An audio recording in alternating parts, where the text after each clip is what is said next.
Avez-vous déjà vu un système de suspension capable de soulever une voiture du sol?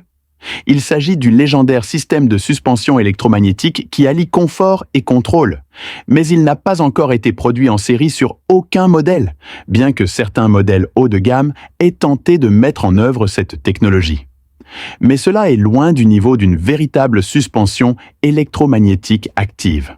Comme la suspension pneumatique, il ne s'agit pas réellement d'un système de suspension, mais plutôt d'un système d'amortisseur. Il s'agit d'un système d'absorption des chocs qui peut bouleverser le système traditionnel, car les amortisseurs traditionnels et les amortisseurs à air vibrent après l'impact. Le réglage de la rigidité ou de la hauteur de l'amortisseur est une absorption passive des chocs, tandis qu'un amortisseur électromagnétique prédit à l'avance et permet à l'amortisseur d'effectuer les modifications appropriées. Face aux conditions routières, le confort et la maniabilité sont supérieurs. Il s'agit d'un système d'absorption active des chocs. Il abandonne complètement les amortisseurs hydrauliques traditionnels et utilise des bobines électromagnétiques et des aimants flottants pour entraîner le mouvement de la suspension. Dans le même temps, la voiture est équipée d'un grand nombre de capteurs et d'unités de contrôle électroniques. Lorsque le capteur reconnaît l'état de la route, l'unité de contrôle ECU calcule avec précision la quantité de portance ou de pression que les 4 systèmes de suspension de la voiture doivent supporter en fonction de la vitesse de la voiture et des conditions de conduite pour maintenir la carrosserie de la voiture équilibrée et exempte de vibrations. Ensuite, en envoyant différents signaux électriques à la bobine électromagnétique, la hauteur et la rigidité de la suspension sont modifiées. Par exemple, la Lexus dans la vidéo ne volait pas passivement lorsqu'elle s'est envolée, mais le capteur a d'abord scanné et identifié les conditions de la route. L'ECU analyse et calcule ensuite pour relever activement la suspension pour sauter et éviter les obstacles. C'est pourquoi c'est un commentaire actif.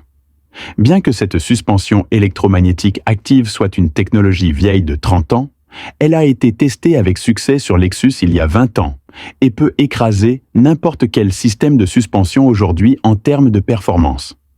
Cependant, en raison de la structure complexe, des besoins élevés en puissance de calcul de l'ECU, de la consommation électrique élevée du système et du poids accru du véhicule, il n'a pas encore été produit en série sur aucun modèle.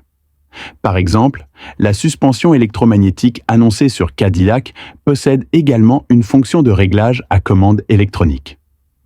Mais il remplace l'huile d'un amortisseur hydraulique classique par un fluide magnéto-hydrologique.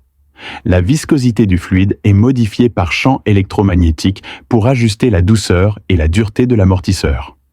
Par rapport à une véritable suspension électromagnétique active, la suspension magnéto-hydrodynamique utilisée par Cadillac.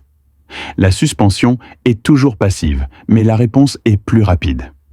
Il est impossible de prédire à l'avance l'état de la route pour ajuster la suspension. Le principe est également complètement différent. Bien qu'il existe de nombreuses restrictions concernant l'utilisation de la suspension électromagnétique dans les véhicules à essence, ces restrictions ne s'appliquent pas aux véhicules électriques. C'est un match parfait. Avec la technologie de puce actuelle, la puissance de calcul de l'ECU est assez bonne.